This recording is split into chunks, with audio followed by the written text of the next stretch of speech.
vote decided to pass a resolution to reject a claim brought pursuant to the Tort Claims Act and to give the claimant notice of denial. This was by unanimous vote. So thank you. Board, are there any items on the agenda that you'd like taken in a different order? Okay, hearing none, may we proceed with reports and information? There are no reports and information tonight. Oh, okay. Are students here?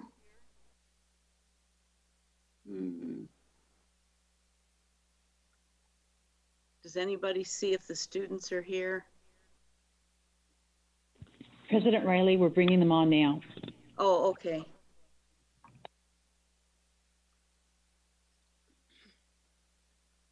Okay.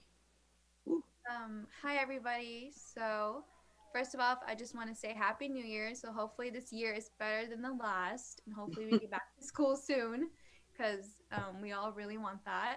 But so this week was the first week of school. So all ASB has been doing is brainstorming ideas for the spring semester. We created new committees as of yesterday to accommodate the newer freshmen for this semester.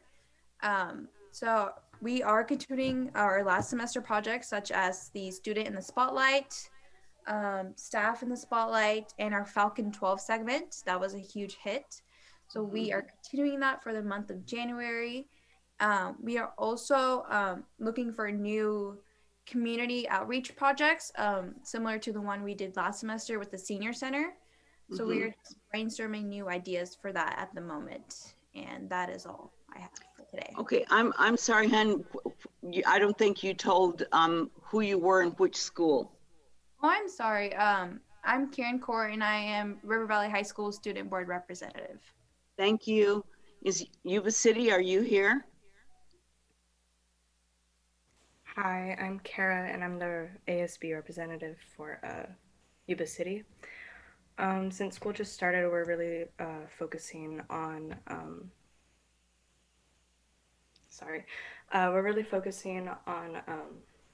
trying to get more student engagement. So we're looking towards a Hunger's Got Talent way to showcase our students' talents. We're looking to start a Google Classroom for it, so we can upload videos so everyone has an equal opportunity to showcase their talent, whatever that may be. We're also looking to showcase more of our students more.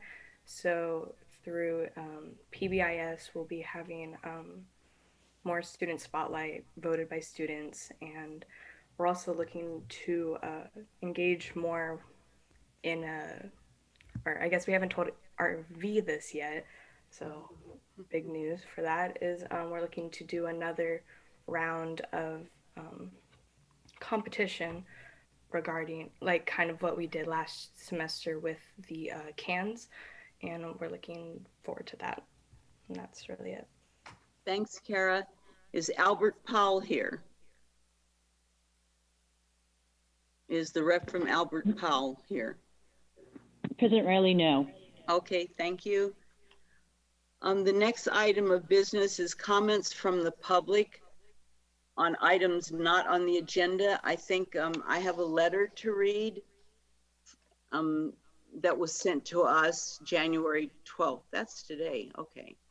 Good evening, Superintendent Osumi and members of the governing board. My name is Holly Stampert and I work at Terra Buena. I'm writing tonight to share my concerns over the reopening of schools at this time. I was part of the team at Terra Buena that was responsible for putting in place all protocols and safety measures needed in order for students to return last November 2nd. It was extremely stressful and overwhelming, to say the least.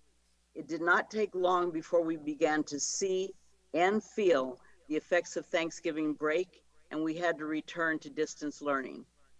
I don't think we've even come close to seeing and feeling the effects of Christmas and New Year's. I also feel we live in a community where a large part have either given up on social distancing and mask wearing or never believed in it in the first place. It is for these reasons and common sense telling us that it's too early for our students and staff to return to in-person learning and instruction. It is my opinion that we should wait and reopen schools after the expected surge of cases in the next 2 weeks and when staff have been vaccinated. I know everyone wants kids back in school, myself included, but now is not the time. We are under a stay-at-home order and in the middle of a pandemic. That should be enough to say that we will not open schools until it's safer for everyone. Thank you for your time, Holly Stampert. And that's the only comment from the public. As traditionally, when the public makes comments, we do not comment in return. So moving on to the consent agenda, is there any item that anyone wants taken separately? I'll make a motion that we approve the consent agendas. I'll second the motion. Okay, the motion was made by, Mary Mary Bettacavoli. and it was seconded by Nicola. Nicola. Okay, thank you. We have a motion and a second. May I have a roll call vote, Laura? Member Bettacavoli? Yes. Member Dami? Yes. Member Roscoe? Yes. Member Pretty? Yes. Member Quilty? Yes. Member Takar? Yes. President Riley? Yes. Thank you. So by unanimous vote, we've passed the consent agenda.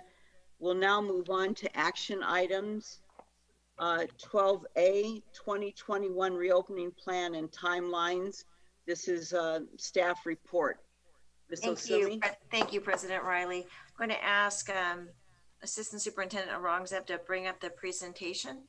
And so if you recall from the last board meeting, the board took action on the full district returning to school this week on distance learning. So I'm going to report some new information. There was a survey that was done, so we'll provide that information. So I'm going to ask Pam to move on to the next slide. So just as a reminder, on December 15th, the action of the board, you voted to return our preschool through 5th grade this week on distance learning. As well as our high schools. And so the goal would be, as in for reconsideration, is for in-person learning to resume through a hybrid model for preschool through 5th, the week of January 19th. So new information that has, over the last 3 weeks since we last met, there was a communication on December 23rd from the Bi-County Health Officer strongly recommending that all Sutter County and Yuba County K-12 schools continue distance learning until the spring of 2021. So that was sent to us. And then on December 30th, Governor Newsom unveiled his California's Safe Schools for All plan, which includes 4 pillars. It has a funding component, safety and mitigation, oversight and assistance, and transparency and accountability. That plan will still need to, if moved forward, would need to be approved by legislature. So that is still in the works. Doreen, I want to remind the board, if you have questions during the presentation, please ask them. Go ahead, Doreen. Okay, so next slide, Pam. So January 4th through the 11th, January 4th through the 8th, Yuba City, we did a district-wide return to school survey, and we'll go over that survey data shortly. Also in a meeting with Dr. Liu, just in terms of numbers, our average number of positive COVID cases per day is averaging between 70 to 80. It is slightly showing a decline. It was in the 100 range, so we are seeing a decline. As of today, there were 71 hospitalized with 16 individuals in the ICU. The impacts of the exposure during the holiday season is not yet known. They are anticipating a possible surge in the next few weeks from the holiday season. Also, in discussion with the health department, we are moving into phase 2 of the vaccination plan. And so what's anticipated is educators fall into this next phase. They would receive their first vaccinations in February. There's a 28-day period between the first and second vaccination. So second vaccinations would be occurring in March. So this is our TK through fifth grade survey data. And you'll see it displayed in two ways, kind of a pie chart off to the left, and then raw data, raw percentages, which shows the percent of completion. So we had a relatively low, participation rate. You can see by school site. You'll see the first column showing parents who want to return to in-person learning and those who would like to continue with distance learning. So when you look at the totals district-wide, about 49% of our families want to return to in-person, and 50% want to continue with distance learning. That's really close. It is. So moving on to our 6-8 data, again, the number of 6-8 parents who completed the surveys. And again, it's kind of a 50-50 split. So when you look by site, and then you look at the final totals at the bottom, 51% want to return to in-person, and 48.72 want to continue on distance learning. Now I have a question on the TK5 and even some of the 6 through 8. They're not as much as the TK through 5. How many of those continue with distance learning did that because of their work schedules? They can't do the AM, PM. And so, Mary, that wasn't a question that was asked on the survey regarding the reason why. It was just which would you prefer to continue on? Okay. Okay. Which is a legitimate concern. I mean, I just don't want it.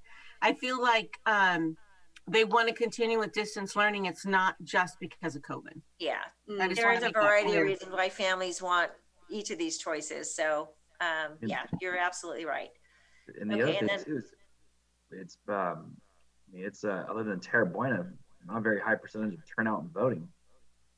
Terra Buena, 57%. But yeah, but all the rest of them are all 30s. 30s, yeah.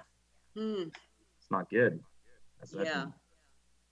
All right. So 9-12 data.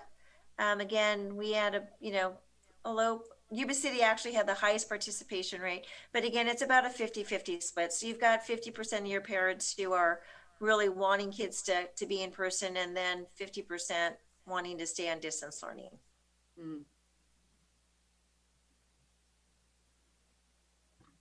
What I'm getting out of that is that we're basically split pretty evenly, because that's all within the margin of error. We really are pretty split evenly. All right, next slide. Doreen? Yes. I don't know. I know people can get survey fatigue, and feel like they're being asked way too many times for different things. But I really do think the question Mary had a minute ago about, was it because of their schedule that they want to stay on distance learning, parents working, et cetera.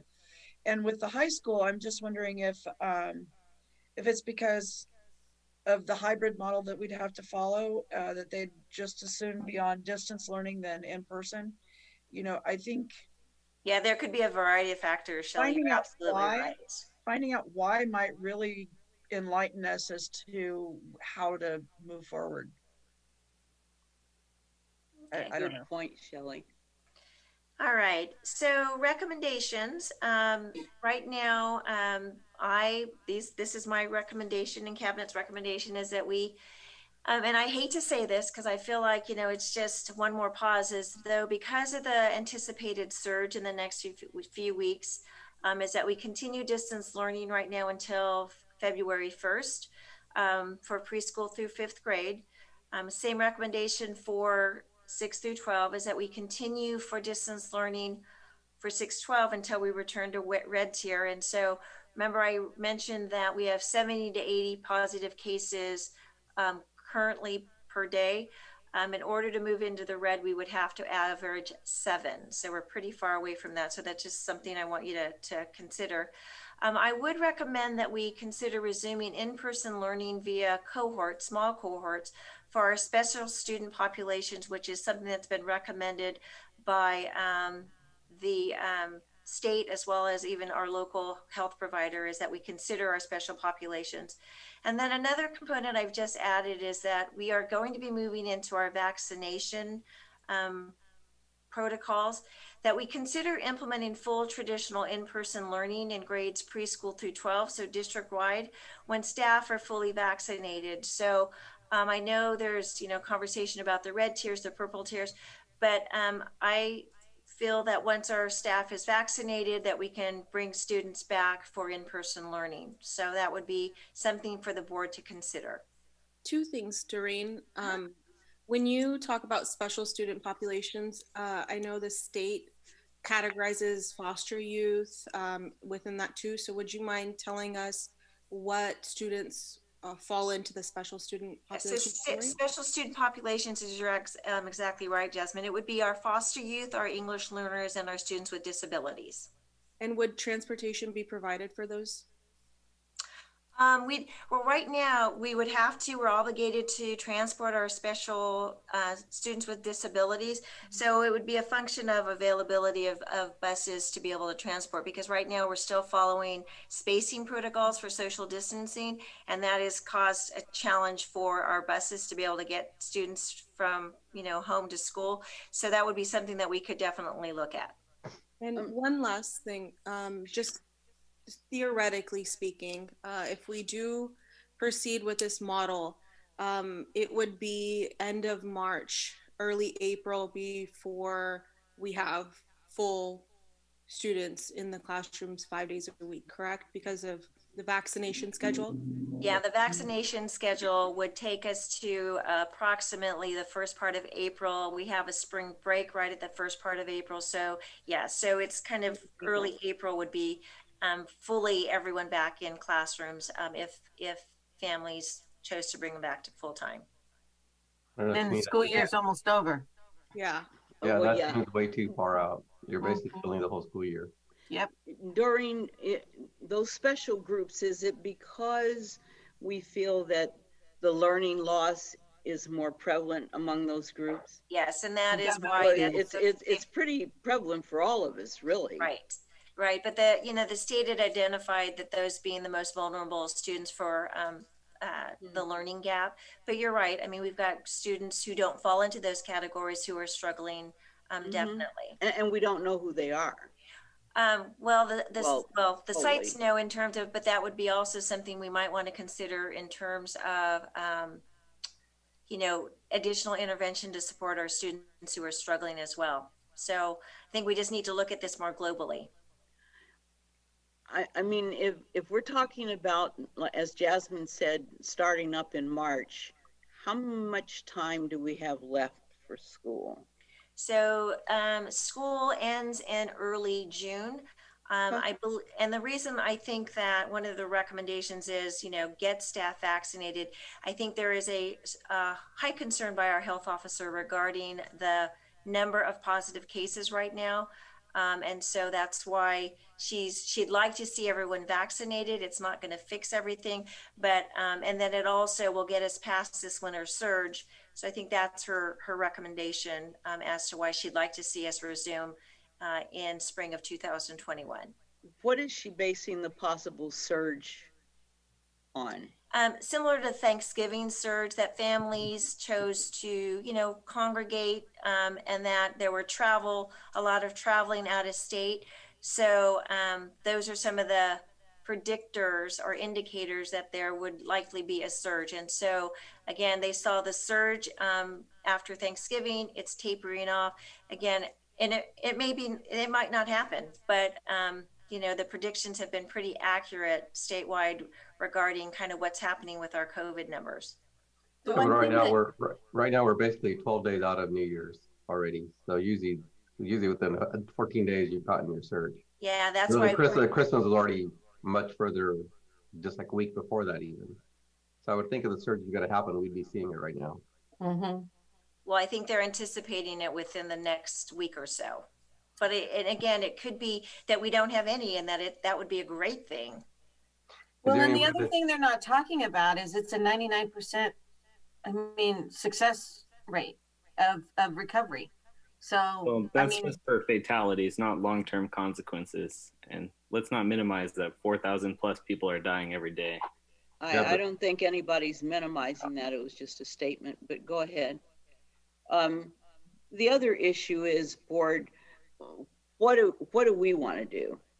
I mean, I that's make a motion that we have a study team and we put something together and I mean, I'm for opening the school, but that's me. But I say that we get together outside of the board meeting here and do some heart-to-heart talks and concentrate on just this, nothing else, and get this settled once and for all.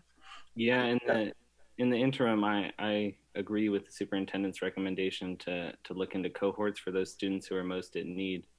But then I would also agree with Member Budicavoli that we could benefit from a study session followed by a special meeting to take action. And I think the board has to remember that while we have those groups that are more special needs, we have a whole group of parents out there that feel their kids are just as special.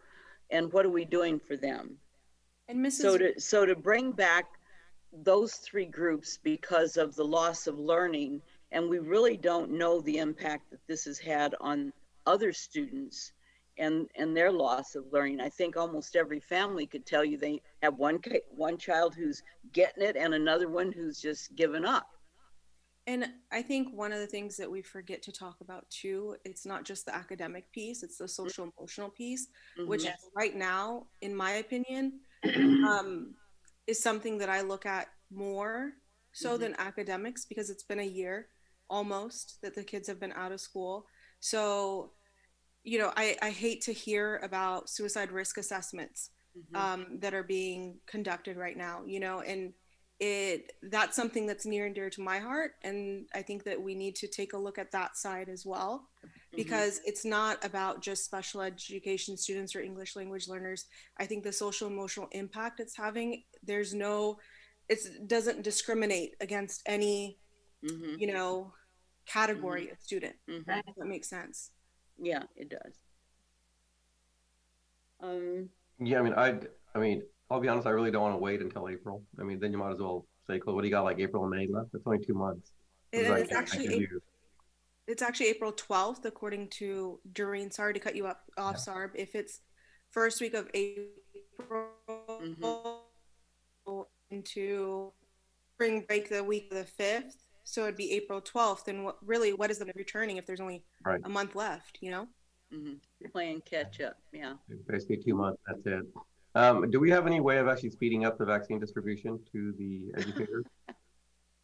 And I know that's not under our control, but, but it seems like the distribution is going faster than they expected. So I mean, I'm kind of thinking that it's not going to be until late March for second M. No, I think that, so she does not anticipate starting educators the next tier until February, the first part of February. So take the second vaccine 28 days after the first vaccine. So she's trying to move this along as quickly as possible. And again, it's at the, you know, how many vaccines come into the county. And, you know, we're one aspect of the population that needs to be vaccinated. So right now, that's her best estimate. So she is looking at a February 1st vaccine, March 2nd vaccine. So you have to wait 30 days, not 10? It's 28 days between the vaccines. Right. Yeah, one is 3 weeks, one is 4 weeks. Yeah. Okay. And then it will be the Moderna vaccine because of the fact that the Pfizer has to be refrigerated and we don't have there's no way to do that in the county. So it will be, she's already notified us that it will be the Moderna. Okay. Questions? I would move that we have a special session just on this, because I don't feel comfortable recommending that we stay closed until April. No, so I have a question. So my recommendation right now is to take a pause and remain on distance learning through February 1st. That would allow for the board to have a special meeting as well. But that would at least give parents an opportunity to plan for the next 2 weeks to stay on distance learning, as well as our teachers and our teaching staff. And then you could have the special meeting within the next couple of weeks and make a final decision. I think the problem is this was actually the pause was what we're doing right now. Because that's what we said in December, right? Let's take a pause for the first 2 weeks of January. Yep. And then we'll decide within that. Now we're pausing again. Yeah, I agree with you, Sarb. Yeah. Well, and the reason, the recommendation for the way the recommendation was put forth on December 15th was, so if in case there were new information, and I presented some new information, there was another recommendation from the health officer. So I wanted you to have all of the new information before you made final decisions. And that's good. I mean, we do need that. And to me, we got a negative and a positive, right? We got a negative because cases are way up. We got a positive because vaccine is coming out right now and it is being distributed. I think having the four of you, along with me having been on the board, I think the public's getting a little tired of moving that line further out. We need to do it or get off the pot. I mean, well, and I would agree, President Riley. So with a special meeting, that would give you an opportunity to pick a date and be able to definitively, but again, based upon the circumstances in the community, things have been changing. So, we're looking at today's January 12th, a special board meeting next week. And then with a return date to be selected, and so if you went with the February 1st, it gives us 2.5 weeks to have a meeting and then a final, what do we want to do? There might be more information regarding the vaccination plan. I know you don't want to wait for the whole thing to occur. So I guess I'm asking, what's the pleasure of the board? I think we should send the TK5 back to the AB model that we had. Have another meeting about 6 through 12. Have a meeting next week. Knock this out and have a decision. I actually, I'm not so sure. I'm really struggling with this myself because I know the kids need to be back in school, and I 100% agree with that. But right now, the numbers are so high as far as how many people are infected every day, how many people are in the hospital. I mean, I know the public's tired of this getting pushed back, but to some extent, the public is a little bit to blame for this because people haven't been following the rules that would keep our numbers low. So, I mean, it just seems to me that it's very difficult. It'd be really hard to put the kids back in school with the numbers this high. I mean, that just seems a little bit reckless to me. And it's not like we could plan for the numbers to be this high. We didn't, it just continues to happen. No, I agree with you. And like you said, it's a community as a whole, but also our staff is part of that community too. And, we have had cases where it's happened where there's no kids even on campus. So I just think everybody just needs to take care, and it's not the younger ones that are spreading it really. So, and then when we do have a breakout in one classroom, it's contained and we can move forward. I really think that the TK through 5 can make this work on the AB schedule as we have been and get their emotional, social, continued on. Yeah. And I agree with you on that. It's just, I know that I just as a personal experience, my grandson's kindergarten class and his teacher's amazing. But when we first brought him back to in person on the hybrid, there were 10 to 12 kids showing up every day. By the time we sent them all back home, there were 3 or 4 kids showing up every day. So, and we even looked at our own survey. What was the reason, Shelley? I'm not really sure. But when we look at the survey that we got, and we got really poor results back in, I mean, 30% of a student population, is not very many, 35%. But even with that small number of people who are returning the surveys, it's pretty split as far as keep them on distance learning and put them back into in-person learning. I mean, I see what it's doing to the kids because I look at my grandkids, but And I know they need to be back in school. It's just, I hate the stop and start, you know, put them all back in, then we have to pull them all back out. It just seems to me, I don't know, kick the can down the road again till the 1st of February. Maybe then we can actually just bring people back and not have to keep going on the yo-yo thing.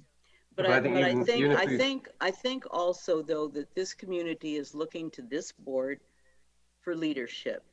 And this is why we need to decide which way we want to go. I mean, Shelley, I understand there are people that are mixed on this, and that's part of being on this board. We have to make the tough decisions, and I just think that do we listen to the half that say we should stay home until, or do we listen to the others that say let's go forward with it?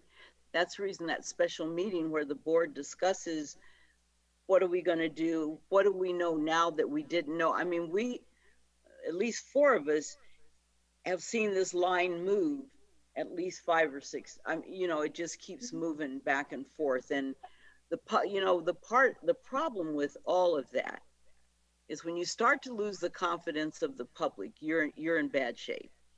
You know, because they expect us to make these decisions. And I think we're going to have to, we just have to be solid on our reasoning for whatever decision we make. Not Gavin Newsom's, let's test kids twice a week. And Gavin tells how we're going to pay for that. I don't know. It's a lot of things to consider. And we've all been touched by it, whether you have small children in your home or grandchildren, we've all been touched by it. So does the board think that a study session would help? Well, Jasmine, I see you. Yeah, I think it would. I think it would help clarify some of the things, like logistic wise too. And also, I mean, each of us, whether we're newly elected or previously elected, each of us have talked to different members of the community, right? And I can tell you, based on what I've received both sides. I've received, you know, correspondences from people who were originally, we need to open, and now they're on the fence. And then now you have people who are just at their limit, parents that have just reached their limit, you know, with seeing their child struggle. And I know I don't have children of my own, but I work in special education, and for me, it just hits different. Not to say it doesn't hit anybody else, you know, but it just, I think we're coming to a point where we really have to weigh in how we can logistically make this work. Yeah, Sarb. And it's not a matter of. Oh, I'm sorry, Jasmine. Oh, I just wanted to conclude with, it's not necessarily a matter of like, are we able to make this work? It's how are we going to make this work? Good point. You know, one thing, Jasmine. Sarb. Yeah, one thing I'd like to say is, I mean, I'd like to continue putting all the pieces in place so we can open up. Because what happened last time, right? I mean, we're like, okay, let's pick a date, but then all of a sudden we don't have like MOUs in place. We don't have other things in place. Let's get all that stuff done and ready to go, so that when the date's there, even if it's like 2 days away from when we decide, it should be ready to go. And Doreen, can you give us an update on that? Are we? Yeah, so we are ready. We are ready to go for TK through 5th grade. I think the 6-12, they're continuing to navigate that. That's some of the reasons why I, made that 4th recommendation. But that shouldn't be holding us up, though. I mean, we should just get that done, right? No, whatever needs to be done, we just need to do it. Again, it's not the 6-12 again, is they're having conversations about some components of it. TK through 5th, the MOU's in place, we're ready to go. I do think that one of the reasons why I'm making the recommendations of not coming back and remaining on distance learning is we are still 70 and 80 cases per day. The number of staff members being affected, and part of what I heard from staff was the back and forth. So open one day, close the next, open because of close contacts or positive cases. So I think that's why and again, I do think it would be helpful for the board to have a study session. It's the study session about which group. Are you talking only, 6 through 12? Are you going to talk about TK through 12? I think I need just some clarification of what the study session would be about, because I just heard let's go ahead and open on the 19th, and I am just going to reiterate, I'm sharing the numbers of ICU and those in the hospital and positive cases, because there is a concern by our health officer. She is very concerned about the cases in the community. Yeah, you know, one thing we never discussed though, just real quick, is that we've been closed for a while. We're not affecting those numbers. I mean, we're not bringing them down. I mean, it's not like us being closed is actually helping those numbers, you know, and stuff. And I mean, hate to say it. I mean, I go out in Yuba City. I go out in Yuba City and everything. People are out there doing whatever they want. Yep. And I see teachers out there all the time, and I socialize with them. And I'm sorry, guys, you're out there doing whatever you guys want. That's and right. Yet when it comes to going to school, it's like, oh wait, that's dangerous. Well, okay. But still, when you talk, the parents in the elementary grades, that's where our focus has been. But 6 through 12, we haven't done much for them except keep them out of the schools. Yeah. So they're really looking for some guidance, which is why I think you saw higher numbers from those parents in their response. And it was their first opportunity to voice anything. I really wish we would have had kind of what Mary, you were talking about, more geared questions to really get a true understanding of what those demographics mean. But yeah, this was their first opportunity to voice their opinion. Mm-hmm. Well, right. And remember, back, in terms of the waiver and what we could open up, and it really has been a focus from, state, and was about opening up for the elementary. There is a growing concern about the positivity rate in our older group of students and ability to transmit. So that's part of some of this information that's being relayed to us, well, to me. And so again, there's a lot of information out there, and I understand the dilemma that the board is in. I feel the same way. It was sort of like seeing the numbers, knowing what's out there, hearing the information from our health providers is not what I wanted to hear. And I was, initially at a loss to, what do I recommend? I agree, Jasmine, the kids are suffering out there. We need to get them back in school, but we are clearly in, what was going to be a surge. We're in the middle of it with 7 to 8 cases a day. And that's a concern for me in terms of the health and welfare and safety of our students and staff. Can I ask just one more question, if you don't Sure. mind? As far as the survey goes, what platform did you use to send that? And are we sure that it went to every child? I'm gonna let Pam answer that question, Jasmine. Just in case, I'm kind of aware of the system, but just for everybody that's listening in. Like if we would have Pam? Yes, we used our Aries communication, and yes, it goes out to every family in the district. And is that via email?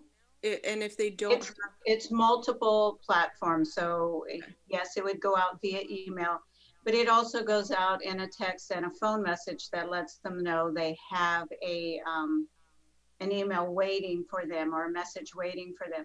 It also lets them know the survey is on every school site's website as well as the district website. So they have multiple different avenues to access it.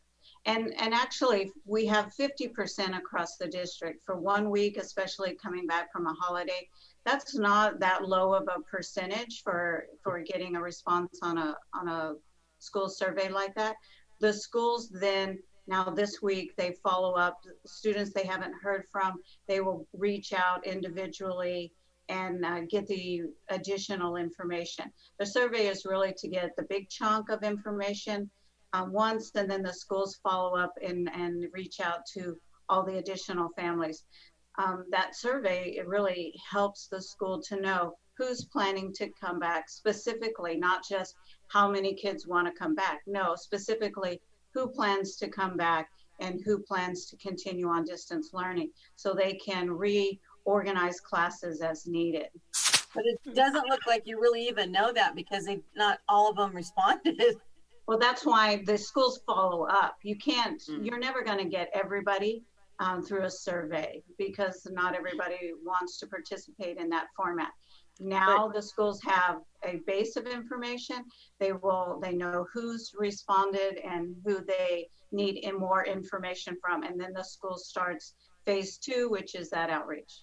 I think you're going to see a significant number of parents whose children are in high school that are really disappointed with the avenues we've taken for their kids. You know, and they're closer to going out in the world, out in their future than the elementary school children. And so those parents, I think in particular, want to know, what have we done for them lately? What can we do differently? Especially people who have kids that are seniors. My granddaughter is a senior in Orange County, and not being able to, I mean, you send your, whatever you send off to the schools to wait for acceptance, and it doesn't say much. And so the distance learning has hurt even children who, as well as your average children, they've hurt all children. So again, board, the public is looking for us to come to some decision. And I don't think, as Sarb said, that we're at that point yet, Doreen. Unfortunately, we need to have a special session meeting where we consider all the things that we've talked about here. And I'm not in a position to dictate that. That's not what I'm saying, but the board needs to decide, are we going left or right? Sarb, did you have your hand? Yes, basically, I'd like to make a motion because I think we've kind of discussed this in all different aspects now. I'd like to make a motion that I would like to Sorry, I think Nicola had something to say. Sorry, I didn't mean to cut you off. Who's that? Go ahead, Nicola. You want to add something? Yeah, I mean, frankly, separate from the safety, we have this letter from legal counsel which says Dr. Liu's strong recommendation carries the weight of law, and I'm not comfortable voting to violate law tonight. Oh, that was not going to be my. Where did you? My motion is not going to be to violate law. So let me make my motion. Let me make. What was that, Lynetta? I'm not under. Where did they say that we'd be violating the law, Nicole? He's talking about this letter from legal counsel that Doreen sent on January 4th. Okay. I'd like to make a motion that we ask the admin staff, Doreen and her staff, to complete all the preparations in terms of MOUs, etc., to get everything ready to reopen on February 1st, but also to have a special meeting next Tuesday to have a study session on this. But the goal being that if we do decide to open February 1st, everything should be ready to go. That was the motion. Do we have a second to have a meeting? I second it. We've got a second from member Beticavoli. May I ask for clarification, Madam President? Yeah, sure. And could the motion be repeated as well? I'm sorry. Okay, who was speaking? Jasmine, was that you? No, it was me, Lynetta Doreen. So okay, I just needed clarification, and then go ahead, Nick Roscoe. Oh, I was just asking for clarification as well, a repeating of the motion from start to finish. Sarb, repeat the motion. I would like to make a motion that we direct Doreen and her staff to make all preparations required to open in a hybrid model starting February 1st, but also to have a study session next Tuesday where we could delve into it a little further. The goal being that if we do decide to open February 1st, we don't want any more delays. So Member Tucker, this is where I need clarification on the motion. So preparation for a return, because this is new hybrid model, February 1st for all grade levels or TK through 5th grade. So what grade levels are you referencing for hybrid model? All grade levels. All grade levels. All grade levels. All grade levels. All grade levels. But Sarb, will she have enough time, or I'm sorry, superintendent and her staff, to get information to us by next Tuesday that would impact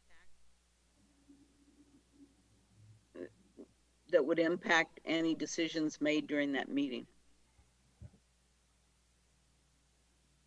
I mean, at some point we have to decide, right? So yes, we're always going to have more information. Every week we get more information. I get that. But at some point you got to draw a line in the sand. And that's, so well, you have a motion on the table. I'm sorry. Well, and also for those who are concerned about legal consequences, Doreen, would you have legal counsel available? For Tuesday's meeting? Yes. Mm-hmm. Yes. And so one of the thoughts would be is that so your motion is on the table, is to consider that a study session next Tuesday, you have a board meeting on January 26th. We can prepare for reopening on the 1st of February under a hybrid model. So is that what you're thinking, Member Takar, is special study session 19th, board meeting on the 26th with possible reopening on the 1st after your study session and board action on Tuesday? Yes. Can I I'm sorry, Jasmine? ask a clarifying question of Mr. Can I ask a clarifying question for Mr. Tacker? Sure. So are you rejecting this plan? So in essence, TK through 5 would start on Tuesday, excuse me. And then the February 1st date for reopening hybrid would be for 6 through 12. Is that how you're doing it, or?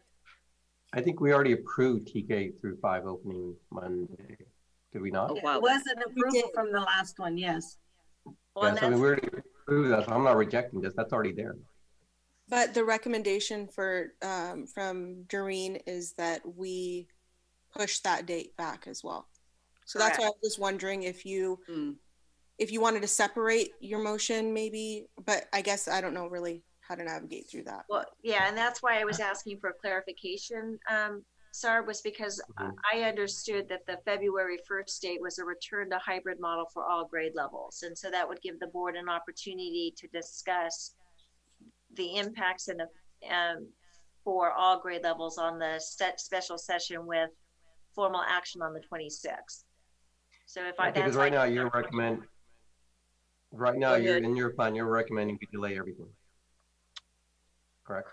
Correct, that we stay on distance learning through February 1st, but that you would, but it still aligns with your time frame. I just am recommending kind of the same thing in a different language, and that we stay on distance learning at all grade levels and not bring back K through or TK through 5th or preschool through 5th on the 19th. We delay that a bit, have your special session on the 19th, and then take action on the 26th. I also want to just make sure our teachers have enough time to prepare to reopen as well. Well, they were supposed to be prepared for next week. I agree. So that's what we told them. Shelley? Okay, but at the time when we told them that they'd be coming back on January 19th, we didn't know that the numbers would be what they are. And I understand that it doesn't seem to matter in school, out of school is what Sarb, I believe, said earlier, but I kind of think it does. I mean, putting more people in the same room together is problematic for the spread of this disease. The other question I have is, does our meeting next week, I mean, where are the two labor groups as far as their, are there any negotiations on working conditions that need to be dealt with prior to February 1st? I'm going to stop you right there.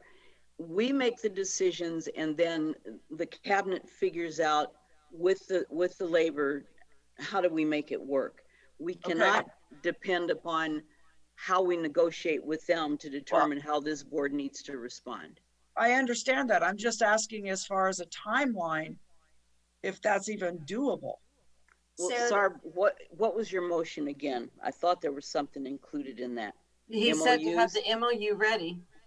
Have the MOUs ready. I mean, we've been supposedly working on those for months, guys. I mean, we knew at some point we're gonna have to open up. So why is that just getting delayed all the time? We should be ready to go on those. Well, and I'm gonna ask Robert and Mike to defer on the negotiation side, because I think it's a little bit more complicated, and I get the frustration in terms of trying to get this done. But again, we're not the administration isn't the only party in the negotiation table, so it takes a conversation, and there are some topics of challenge there. So, but Mike and Robert, if you want to chime in on that one.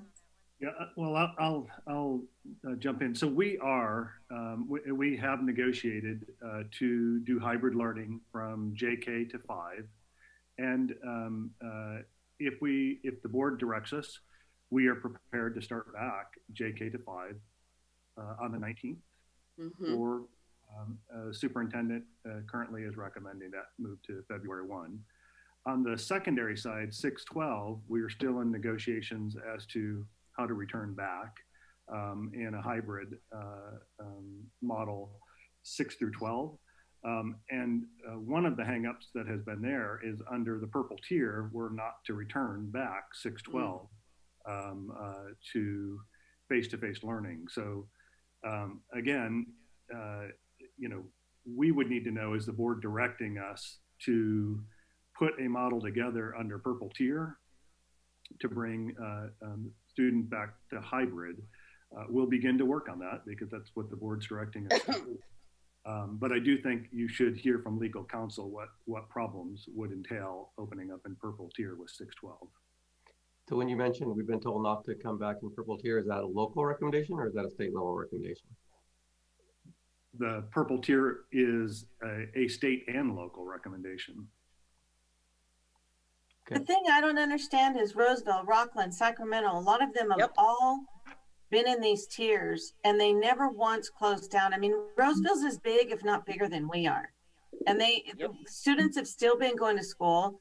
They haven't had those are kind of the things I'm looking at too, is they haven't had the major issues that everybody seems to be afraid of. We've got PPEs in place. We've got mask wearing in place.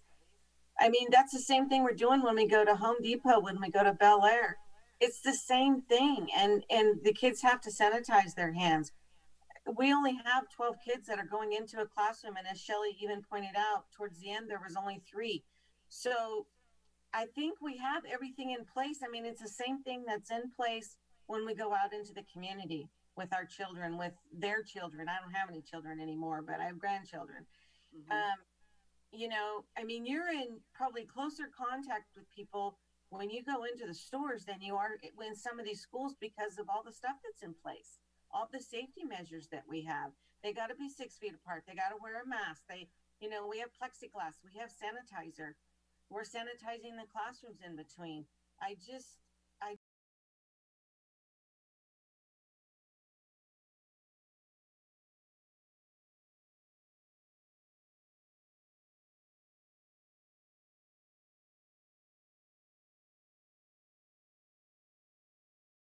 Said push forward. I know that negotiations is complicated. I do get, that I'm a part of that on CSEA. I understand it from another point of view.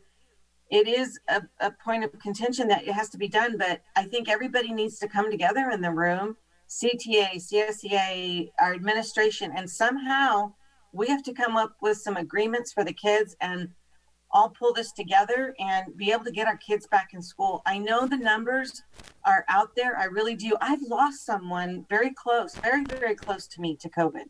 And in a place that, I mean, they can't go anywhere. They can't do anything. It had to have been brought into them. So I get it. I do. I really do get it. But I feel like our kids are just losing out so much that we need to make a move tonight. And we've got to make a move to get things rolling. Either it's in school or it's making a decision to have a meeting. So the next week we can get them in school, we can make a decision. I just want to see us make a decision and move forward. Stick with it. Jasmine, did you have a question or comment? The only thing I wanted to just say, kind of piggybacking off of what Mary was saying, and kind of playing a little bit of devil's advocate as well, is that there are going to be special circumstances when it comes to our staff. And one of the things that we'll need to talk about at that study session is class size too. And I don't mean the number of students in the class, I mean the physical space in the class. But that's something that we will need to take into consideration. So I love the idea. It has been. I love the idea of bringing CSEA and CTA to the table. And it's really about how can we make it work, and what do we have to do on, the other end to make it feasible, safe, and all that. Robert and Mike, is that not a plan that's been worked on already? Yes, as far as the spacing and bringing individuals back into the learning environment safely. Again, we will follow the direction of the board. You know, I do think it's helpful to bring clarity when Mary says that other school districts were able to bring their high school students back. The reason that they were able to is because they were in orange tier at one particular point in time. Right. They were able to open. So that's part of you know, the governance around this is if you were open, they allow you to stay open. But if you are in purple tier, they're not allowing you to move forward out of caution. So well, that's what I know that, Robert, but what I'm saying too is they never closed. Even though their tiers changed, they never closed. And it was more of the grade schools even than some of the high schools. I know some of the high schools had to close down because the kids are older. They do transmit, but I know what you're saying. I do know what you're saying, but it's the way the mandates are written. So right. And Robert, the other thing I think we also need to remember is that, you know, we have, I don't believe their health officer came out with a strong recommendation, a health advisory. You know, we are a different community. And I think that's where that was a question that's been asked by another district superintendent. And again, we are in a very different circumstance, and she's looking at it from the aspect of who she serves in both the Yuba and Sutter counties. So again, we have another layer with the letters being sent to us from our health official, that's her job to make. I mean, it's just like getting a diagnosis from the doctor. One will say you're going to be fine in 3 weeks. The other one says you're going to die. I mean, so their health officer didn't put a strong mandate out there or mandate recommendation, and ours did. Yep. Jasmine, did you have your hand up, hon? You're on mute. You're muted. Sorry. Are we good to go as far as staffing goes, or could we run into potential issue with staffing? You know, guys, I'm going to say that there's a motion on the table where we're going to discuss all of that. Okay. Is that correct? I would like to take back my motion and redo it. Oh, okay. And also before the motion, just a point of clarity, did we have anyone who wanted to speak on this agenda item? Just wanted to confirm. I know we might have passed. No, I would have told you that. There's, you mean, what the public does is they would send a form to Laura asking to speak on the item. There were none. Nick, did you hear me? Okay. Sorry. So, I mean, I'm thinking we do need to break out the two groups, right? Yes. What did he say? We do need to break out the two groups. Okay. You have your preschool through 5th, which are supposed to start next Monday, correct? Mm. That's the current plan, right, Doreen?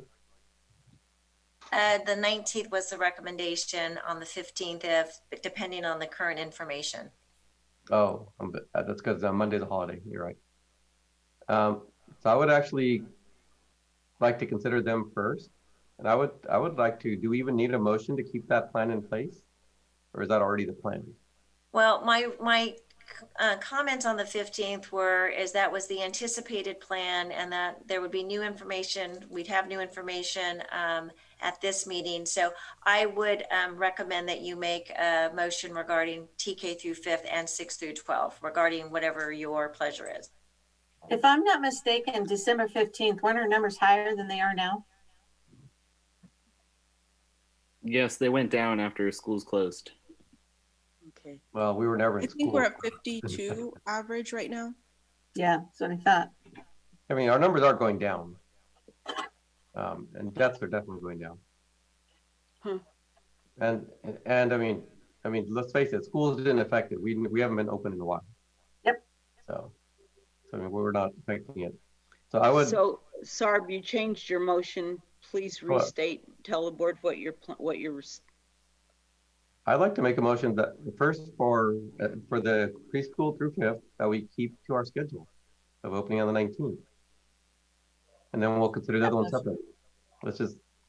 It's too complicated to vote on everything at once. So let's just vote on that first. Okay, I second that motion. So we have a motion and a second to reopen the schools to the pre-K through 5th. Is that the motion? Right, yes. As planned on the 19th. All right, as was previously planned. Are there any questions from any of you about why that plan, well, the plan hasn't changed, has it? Well, Doreen, your recommendation changed the 19th, is that correct? Yes, it did. I was asking that the board consider continuing on distance learning for preschool through 5th grade through February 1st. Okay, does everybody understand the superintendent's recommendation, and do they understand why? Mm-hmm. Doreen, restate why again, please. Because of the fact that there's an anticipated surge to occur within the next few weeks, and that right now our case counts are high. Also in terms of the recommendation from our health officer regarding distance learning, I know that it would be difficult for families to go into spring. That's why I was asking for an additional pause to see what happens over the next couple of weeks. And they could be wrong and things will get even better, which would be great for us. But I am concerned about the back and forth in closing and opening of cohorts and staff and kids getting sick, actually. I mean, I'm worried about that, the safety of our students and staff. No less worried than the rest of this board, Doreen, but you know, on the 19th, we may open and nobody might show up. I mean, I don't know. I mean, we're only talking about 9 days difference of school. Mm. So I can't imagine the world's going to change in 9 days. So the motion on the table now is that we proceed with the plan to open the schools back up to pre-K to 5th grade as previously planned on January 19th. Mary, do you have a second to that motion, or do we not have? Yes, I do. Yes. Okay, we have a motion and a second. Doreen, would you do a roll call vote, please? Laura. Oh, Laura. I mean, Laura. What did I say, Doreen? Yeah, that's okay. I could do it too. Laura, sorry. No problem. Member Betticavoli? Yes. Member Dami? Yes. Member Orozco? No. Pardon me? No. Thank you. Member Pretty? No. Member Quilty? Yes. Member Takar? Yes. And Member Riley? Yes. Thank you. Read out the votes. It was, what was the vote? The vote was 5 yeses, 2 noes.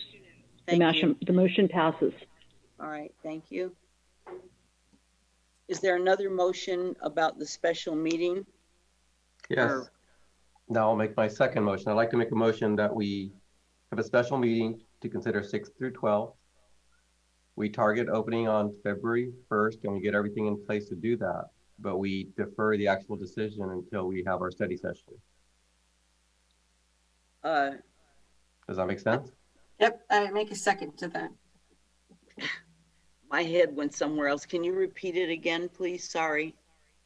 I'd like to make a motion that we target opening February 1st for 6 through 12, but we have a study session next week, and we defer making a final decision on that until after the study session.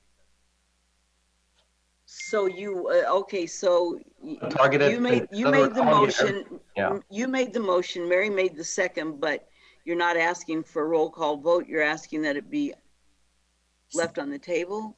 No, I'm basically asking for a roll call vote to get everything else in place.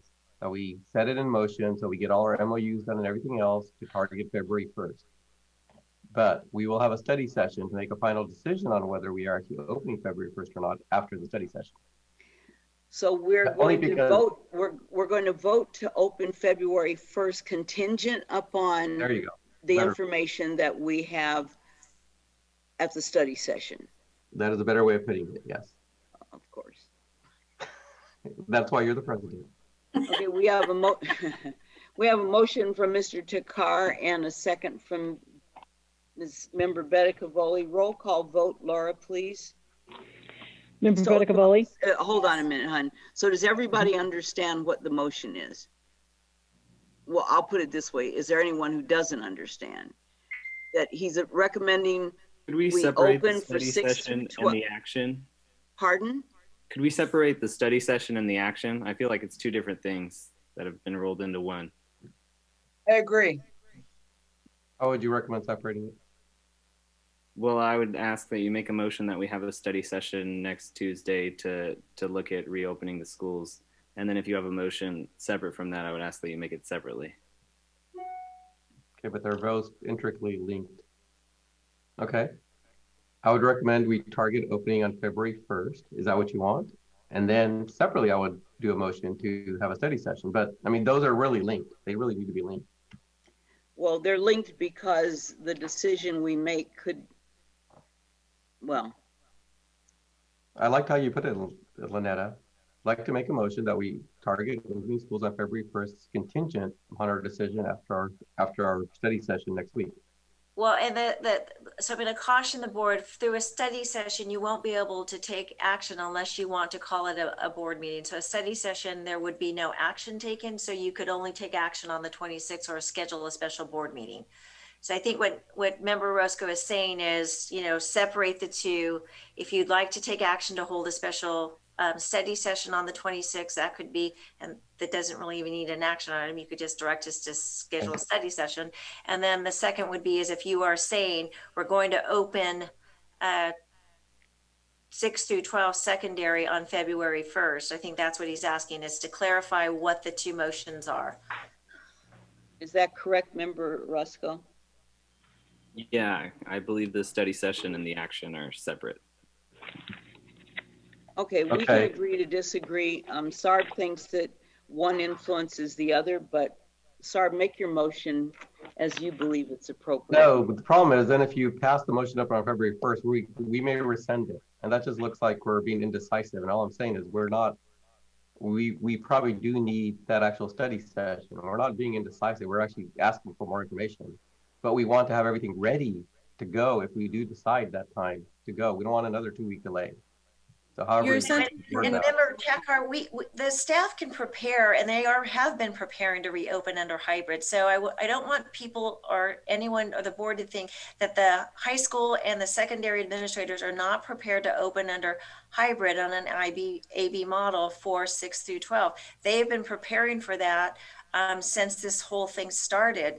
So it would just be, you know, implementing. I think the tricky component is the negotiation aspect. They're not scheduled to negotiate with YCTA until January 19th, the day of a study session. So I understand the board's direction to try to get the MOUs finalized as quickly as possible. I don't know that we'll be able to tell you on Tuesday night that the MOU is ready to go and signed. I think there are some challenges and some huge pieces of discussion that need to occur between both unions and the district. See, but Dorian, what you're basically telling me is that, hey, like we're ready to go, but we're really not ready to go. We're ready to go in terms of implementing a plan for getting kids on campus, those things. There is a debate about a methodology issue. And so I think that's a huge compontent. So is that from the teachers union? Is that what you're saying? Correct. Yeah, but to me, ready to go means really we're set as far as our plan goes, we're set as far as the MOUs goes. Everyone's just ready to come in and actually start doing it. So really we're not there yet, I would think. And I get it, we're ready to go as far as process and things like that. I get that. And you guys done it, and it just a very good job at that. I mean, I appreciate that. But there's still obviously some components that are still holding us up, right? And again, this is something that will need to occur at the negotiation table. And what I'm hearing you say is, you know, get back to the table and try to get it done. I'm concerned that we're not going to be able to tell you on Tuesday night that it's done. So, I mean, I get what you're saying in terms of try to get this going. We're not ready. But they've been negotiating frequently, trying to resolve some of the items that are in question between both entities. I kind of feel like if there's no deadline, we're going to keep doing that for months. We've been doing it for months already. I totally agree. And Doreen, if I can add in just, I mean, so that it doesn't seem like it kind of going in circles over and over again. The board, can give us the directive to get started on February 1st.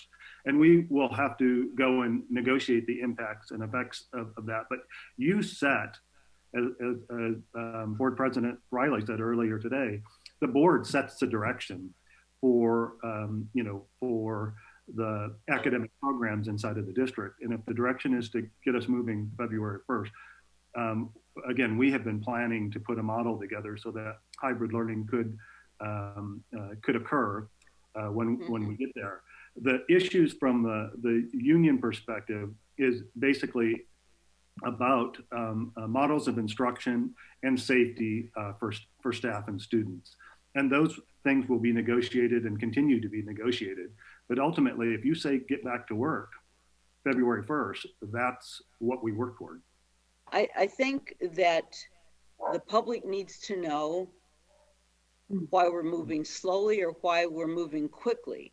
What you will hear from the public is that it's the board.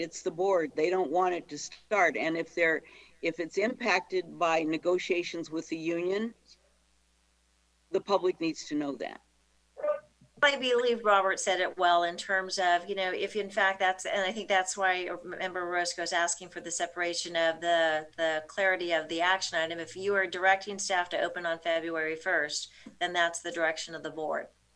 Okay, I will redo my motion. I would like to make a motion that we open the higher grade levels on February 1st for hybrid learning. Simple and clear. Are you saying we open on February 1st, even if we're still in purple? We have another board meeting in between, then if we need to change it, we can change it then. Right now, that's what I'm saying. I second your motion. Because, as they said, they need a target date. We need a date to work from. So at least let's set a date now. And if something, if basically shit hits the fan, we have to change it, we have to change it. I just don't understand. There seems to be anger at having to push dates back. I'm recognizing Jasmine. Nick, you have to wait until the board president recognizes you. Jasmine, go ahead. I think what Sarb is saying is he's trying to set the foreground for setting a timeline. Whether when we come back to our next meeting, it may be that the information we receive from the study session pushes that February 1st date to March 1st.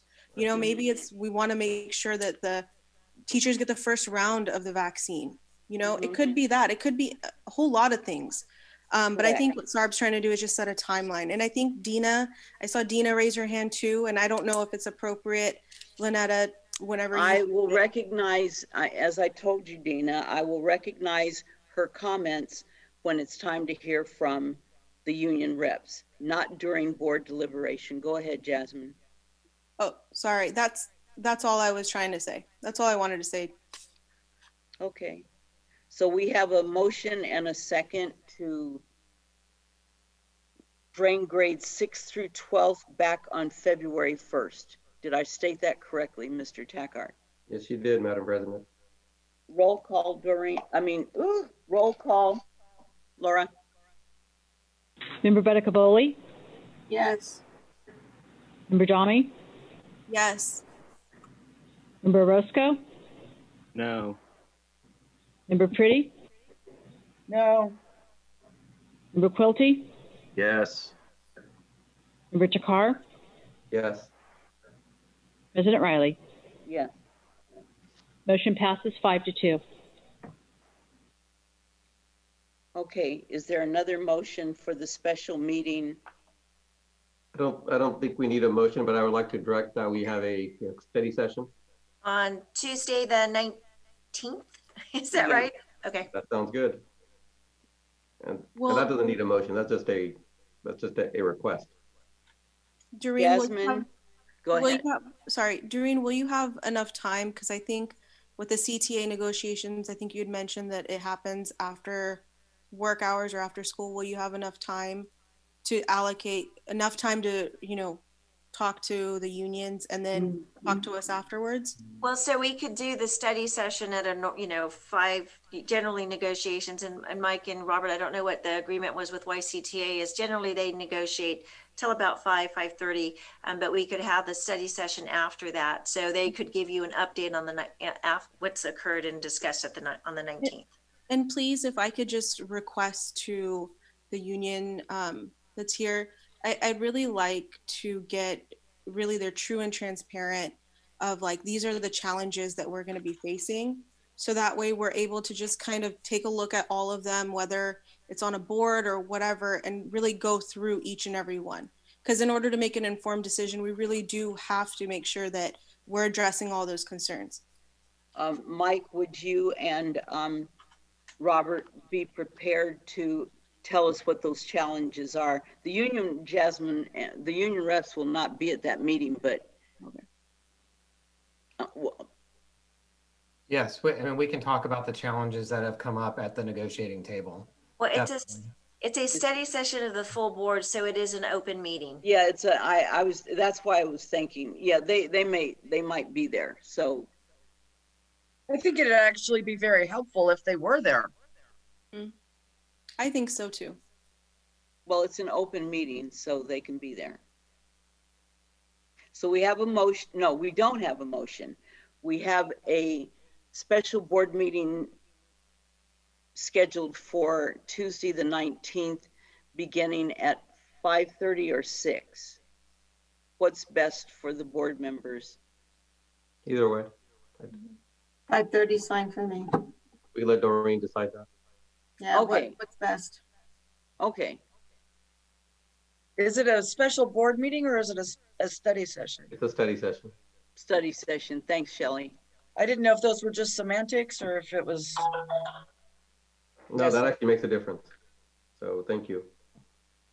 Okay, so the board will have a study session on Tuesday the 19th, beginning at 5:30. Doreen, did you get that? Did.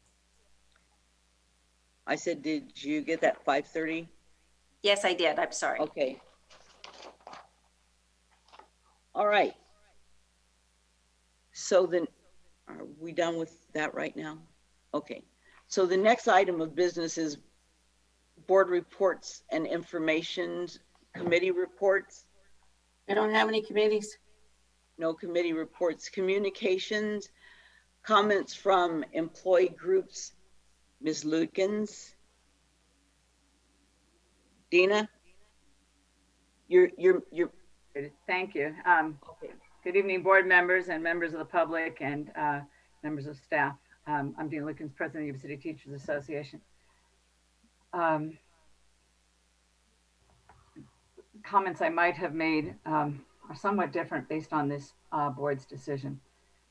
I did not anticipate that this board would take the action you've taken tonight.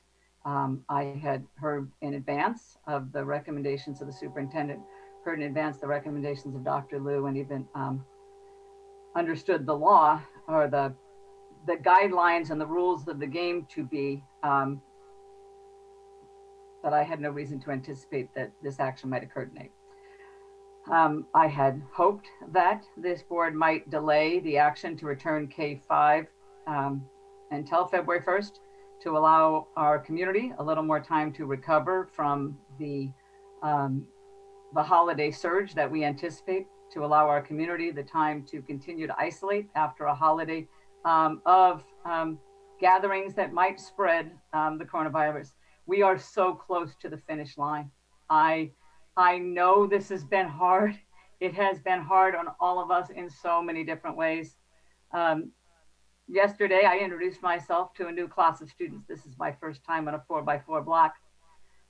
When you do your introductions the first day of school, you kind of welcome kids into your class and you let them know who you are and do your whole sales pitch to encourage them to join you in this learning adventure.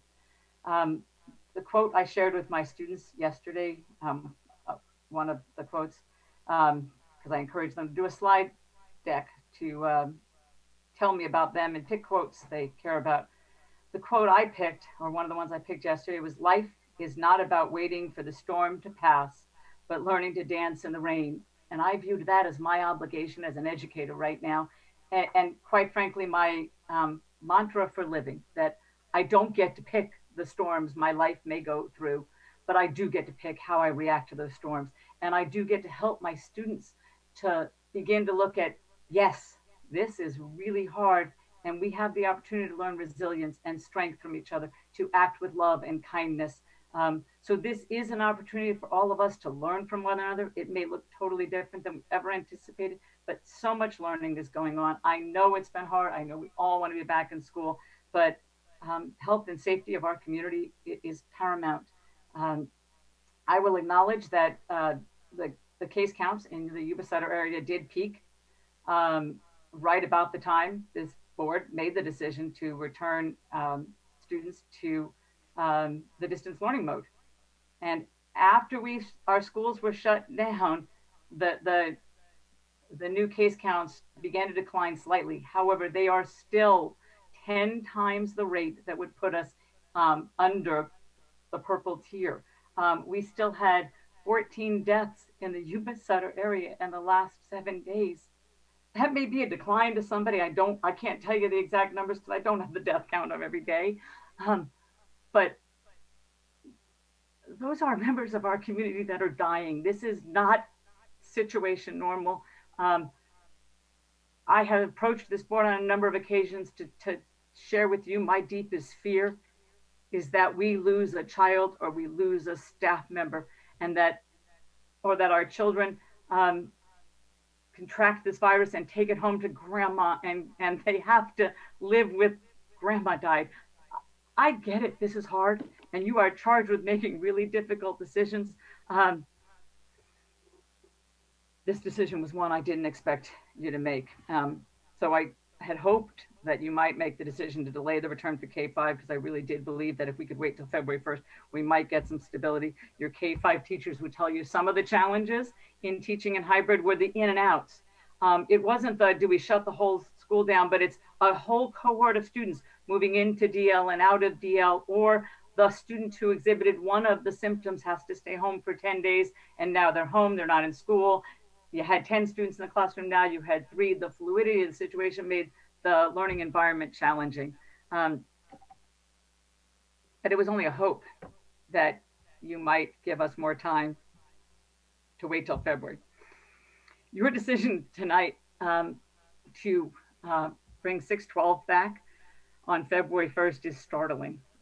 It was my understanding of the rules of the game as set forth by the governor and our county health was that 612 would not return to in-person instruction, hybrid or otherwise, until we were out of purple and in the red for 2 weeks. So when we talk about have we reached a negotiated MOU yet, there were lots of things for us to work on. We believed we had things to work on that were more urgent than the 612 return, because the numbers were such that we could anticipate we would have January to work on an MOU for 612, because when you ran the numbers out of where they were, 2 weeks in red after exiting purple, or in an ideal world, we'd be in orange after exiting purple, but we had to exit purple before we could bring 612 back. Your decision tonight, as I understand it, is regardless of the numbers, you made a decision tonight, and there is no scheduled board meeting between now and February 1st. The study session doesn't allow you to take board action. To bring back high school and middle school students while we're in the purple tier, while we have case counts of 50 plus per day. We have overcrowded ICUs in our single hospital in our area. I'm stunned because our high school students are just as likely to transmit the virus as an adult. This is not like going into Home Depot. And by the way, I almost never leave my home except to go out for a run or a bicycle ride. I go to the grocery store once a week because I have respected the fact that by my staying at home, by my wearing a mask, I am protecting my community. But even if I were to do that, right, I would be in a store for 15 minutes with somebody. That is very different from sharing airspace with 10 to 15 high school students for an hour and then shuffling through the next group and the next group. So high school teachers could be looking at sharing airspace with 100 students in a day. And then the next group that comes in at the end of the week.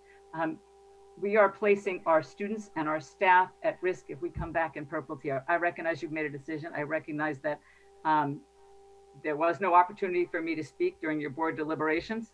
I'm not sure would have made a difference, but I'm terrified, quite frankly, of this board's action to bring us back while we're in the purple tier. We actually do have a meeting before then. We have a meeting on the 26th, don't we, Doreen? Yes. Yes. Yes, we do. So I'm glad to hear that. But in addition to being terrified of the possibility of, because it's not just dying that scares me, and it's not me dying, it's 700 people that I hold dear, as well as every child and their family in this community. This is the place I've raised my children, and I care about us. But it's not just dying, it's the long-term effects. We have teachers in our district who are still suffering COVID effects 6 months later. So you may live, but you may live with a heart problem or a lung issue for the rest of your life because of COVID. And we are so close to vaccinating and protecting our community. But what else, quite frankly, is the logistics of the issue. In addition to how we do this, how at the high school level we educate students in the classroom and students at home at the same time, given our credential issues and the way students are scheduled, it's how do we accommodate the teachers at 6-12 who cannot come to work because of their doctor's order, and how do we staff it? So if a teacher can't come to work, there are, even if 10% of the teachers can't come to work, that's 10% of 300 teachers. That's 30 substitutes. You need 30 classrooms with the kids that don't have a credentialed teacher. Okay. So I am worried about how you staff this. Dina, I would imagine those are things that you're going to discuss when you meet with Mike and Robert. And I believe that Mr. Tackard said that given the information we receive prior to that date is going to could make a difference in that decision. Mr. Tackard, am I correct in that? You are correct. That's why we put it that way, because there is another meeting coming. I will pray that you consider this and listen carefully. And I can't begin to tell you enough how this is unexpected. We had really thought 6-12 would not return until we were in the red. But I will. Who told you that, Dina? Those were the rules of the game as they've been presented to us for months. The rules of the game as published by the governor, for example. So that's how we have understood it. That, remember, the rules were you couldn't return. Remember, the rules were if you had to be in red to be able to open. It was the rules were they were published, and I thought they had been shared with this board as well. I appreciate the opportunity to speak to you now at the end of your board meeting, and I, like 700 other YCTA bargaining unit members, will figure out how we go forward from here.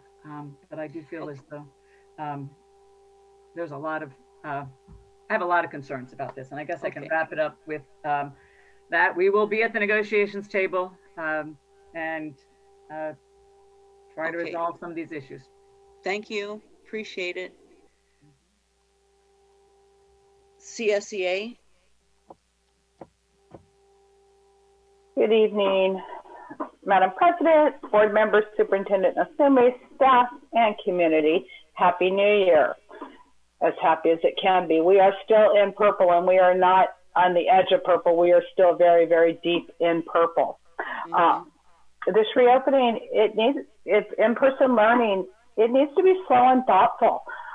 I understand just as much as everybody else. Every single one of us here wants kids in school. Everybody knows that that's the best for learning. However, we have a health issue here right now. We have a global pandemic that we are in the middle of. And we have the vaccines, they're here. We're in the survey process to find out who wants them. We're working on how to distribute vaccines to our staff. so we can come back and be safe. I'm very, very disappointed that even considering opening during the purple tier. And the rules of the purple tier, as Dina and I both understood them, because we both work at the high school level, and this is what I'm to understand that came from the state and the county, was that once we went back into this purple and the shutdown, any schools that were, any kids that were already back, either through waivers or in, could remain. But if you had not been back to school yet, i.e. the middle school and high schools, then you were to remain on distance learning until we were 2 weeks into the red. February 1st, that's not very far away. That would be like a miracle, like nobody gets sick in the next 2 weeks in order to put us into red for 2 weeks. That's what that looks like. And that's not a realistic idea. That just doesn't work. We have, going back before we've been vaccinated, I know that many classified workers have exhausted their leave. They've exhausted their leave. So if they even get a cold, because remember, you can't, if you have the sniffles, you don't get to come back to work. You have to take sick time. And they've used their sick time. So what are they going to do? They're going to come to work sick. People are going to come to work sick if they don't have leave. There's problems all the way around with this. As Dina stated, being in a classroom with 10 to 15 kids for an hour and 2-3 hours in some of the grade levels is very, very different than going to the store. I've tried very, very hard. I do go to the store. I don't go out socializing. I don't go out partying. I don't go to in restaurants. I barely do takeout restaurants. I try to follow the rules. I'm working from home. I'm isolated. I do what I have to do. Is it fun? No, it's absolutely not fun. But I'm doing what I have to do to protect myself, protect everybody else. We have an elderly community here, and I have a 94-year-old mother who's getting her vaccine tomorrow. I'm very happy about that because she has a DNR, which means she would have a very slow, agonizing death with COVID. Many people in our community are in that same situation. We need to protect them, and we can all do our part by distance learning. I don't even know what else to say with that. It's just, CSA does not support going back in, definitely not in a purple tier. We do understand that we have open K-5 and that we have a plan, we have the distance learning in place. However, once somebody gets sick, all of a sudden you have to turn them all upside down. I'm sure that's absolutely no disruption to their learning to all of a sudden say, oh, by the way, you can't come to school anymore because you're quarantined for 2 weeks. That's social emotional problems there too. So we have to look at everything with our kids and how we're going to safely educate them. Distance learning right now is the way to do it. I'm going to move on from there to the para conference because you always hear me talk about the para conference. Para-educators, of course, are part of my heart because I've been one for 20 years. The special ed department is sending four of our special ed paras to the conference. It is an online conference. I did this week send out messages to all of our site managers, their principals, and some of our directors, offering it up to them that if possibly, if they have time to send people, great opportunities, special ed bus drivers, library people, anybody who works with kids will benefit from this. So CSA is prepared to maybe help sponsor some people to go, but we'd like to match the district numbers. And so that is, and I think that's really all I have to say. So have a great, safe month, and we will see you in 2 weeks and around the bargaining table. Comments from board members. Who do you want to start with? I'd like to start. Okay. Who is that? Nick? No. No, that's Sarb. Sarb. Only because I kind of feel like we're getting demonized here. And really, we care about the teachers, we care about the kids. Yes. But I mean, at some point, sorry, Dina, I saw that. But I mean, we care, but I mean, at some point, all we're asking for is to work it out as to how we can do it safely. That's it. And we do have another board meeting, and I specifically stated that we have another board meeting where we will reevaluate the data at that point. But at some point, we need to at least be ready to move on it I mean, who knows, in 2 weeks with the vaccine going in, we may be much lower. So let's be ready to take advantage of that because our kids need that. I mean, in the end, we want our kids to be educated. There are schools open all around us. Our kids are getting further and further behind. We don't want that. We want our kids to be able to actually go into the job market and actually get jobs that these kids are also going to be looking for. So, I mean, we're not saying that we don't care. We're saying, let's be ready to move on it and figure out how to do it. And we specifically said in 2 weeks, we have a meeting before February 1st. We can actually do that. And I'm sorry you had to point out that we didn't have it because it made your story much better, Dina, but I'm sorry, we do have it. We specifically mentioned that. We will reevaluate at that point. That's all I got to say. Mary? No? Yeah.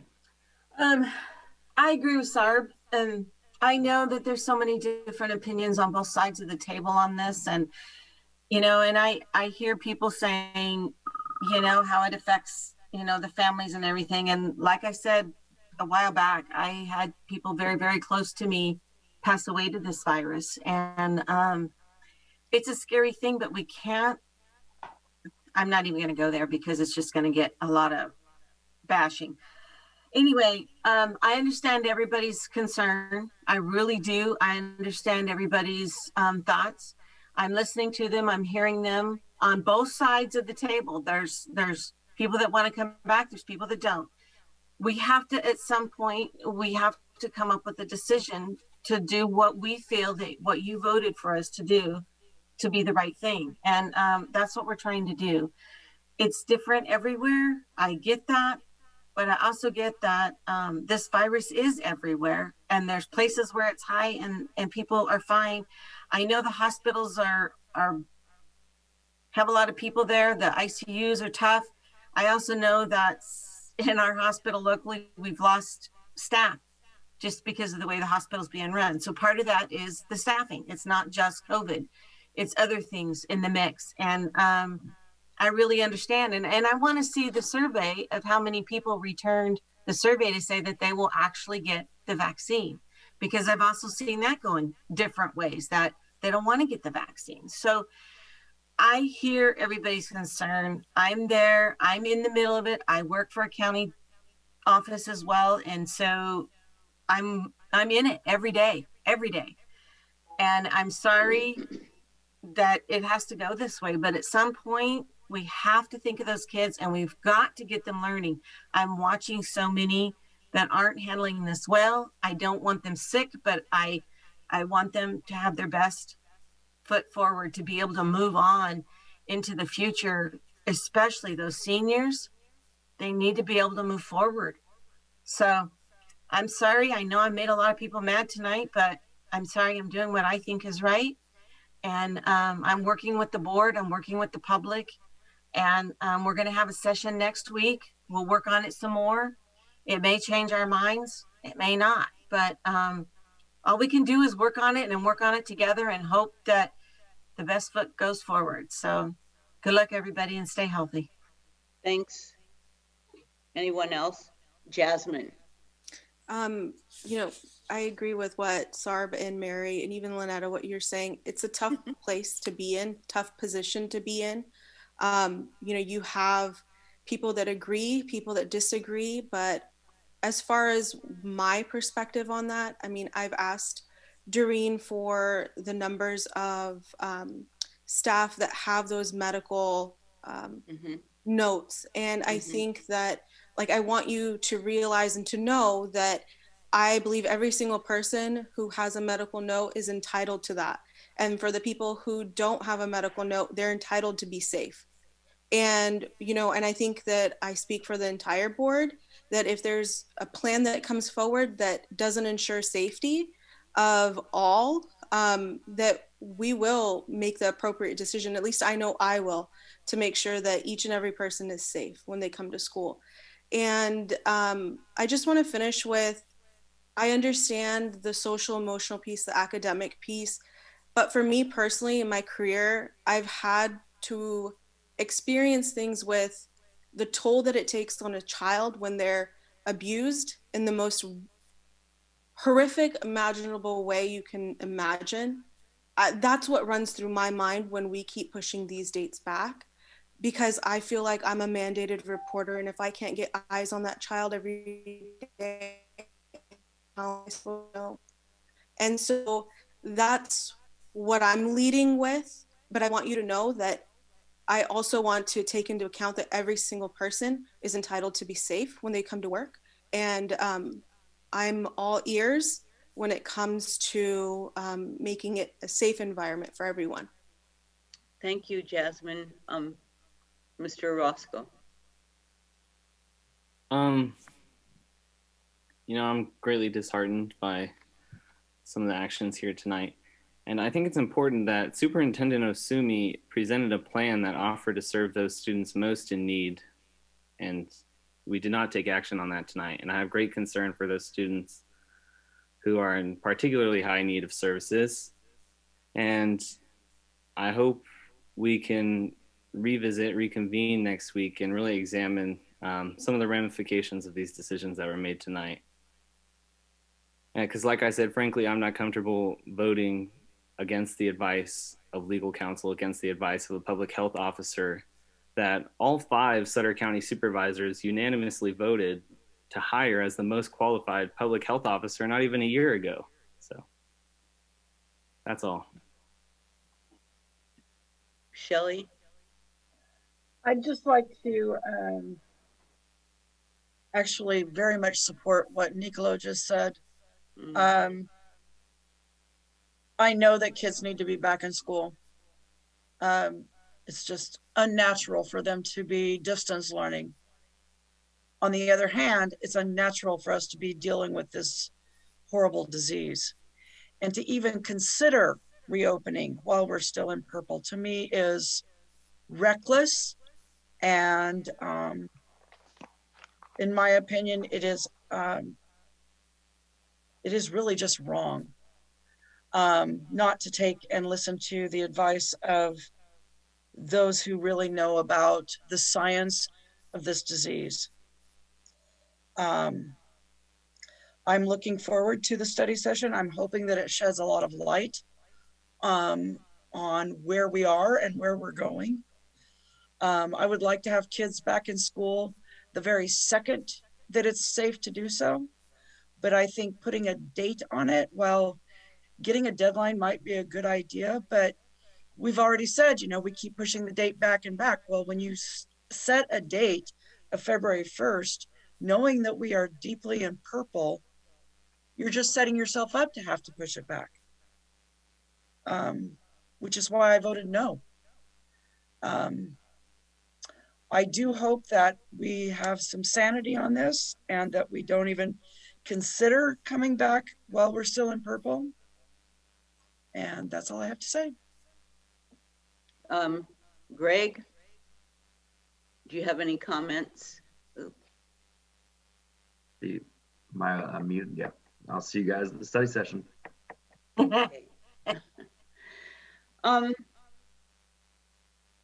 Being a board member is probably a job you love to hate on occasions. I truly take exception that the board is being made to sound like we're insensitive or uncaring about the well-being of our community. Couldn't be further from the truth, and it's an insult to say so. But the bottom line is this: we are the board, we have to make decisions, and whatever decisions you make, board members, if you look in the mirror and you're okay with that, then it was the right decision to make. Nobody here, especially me, being the oldest member of the board, does not understand the consequences of being out there. But I will tell you this: those children in many cases are safer in our classrooms than the ones I see out in the public. No masks, Target, Home Depot, Walmart. How safe are they when they're walking around with no masks on in confined spaces? So let's think about that. How safe are they in the classroom? I think a lot safer than they've been in other areas.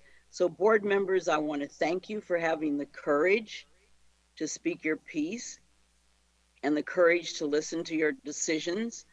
And I look forward to us at the study session on the 19th.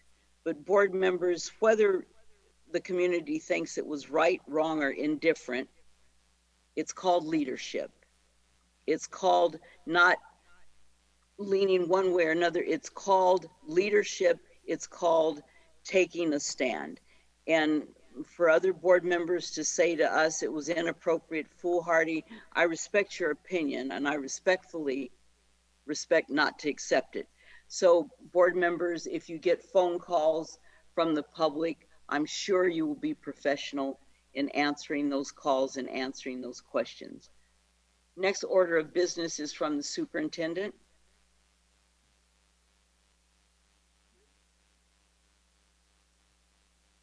Doreen? Yes, sorry, I was trying to unmute myself.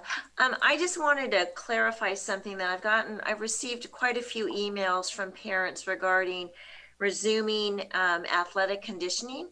So I wanted to let, you know, and a parent said there's a lot of misinformation out there. So what I wanted the community and the board to know is that athletic conditioning has been resumed yesterday, actually, but that the coaches needed to submit a safety protocol to be able to condition and train in skill building in small pods and have a safety protocol in place. Not all the coaches have done that. Those that had them in place before we had moved back to distance learning and closed athletic conditioning were able to use their plans. So athletic conditioning has resumed for those sports that had safety plans in place. And so I'm not sure why parents are concerned, because we are probably one of the few districts that has actually resumed athletic conditioning. So their student athletes are conditioning and preparing for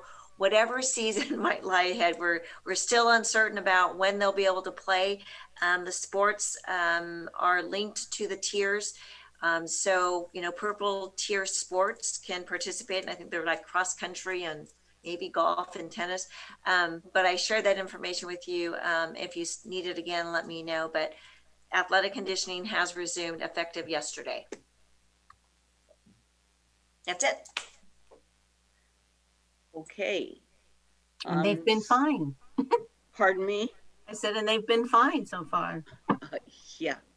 Okay, the next board meeting is on the 26th of January. We will have a study session on January 19th. Board members, hang in there. Remember, you're strong and you're resilient. We can't make the virus go away, but we can make decisions that'll affect how we educate our children. May I have a motion to adjourn, please? I make a motion to adjourn. May I have a second? I second. Unless you want to stay here all night. Okay. We have a motion and a second. Doreen, Laura, do you need a roll call? Yes, please. Member Buttercavoli. Yes. Member Dami. Yes. Member Orozco. Yes. Member Pretty. Yes. Member Quilty. Yes. Member Takar. Yes, please. President Riley. Yes. Thank you, people. This meeting's adjourned. We'll see you Tuesday. Good night, public.